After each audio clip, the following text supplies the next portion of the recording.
joined StudyHub, I started with O-level, which basically covers some electronics like resistor, transistor, and all of those things.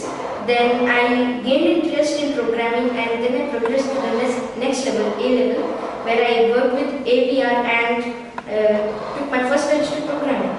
And currently, after that, I'm studying Arduino, which is an open source program. Arduino is a very easy language, and StudyHub made it easier.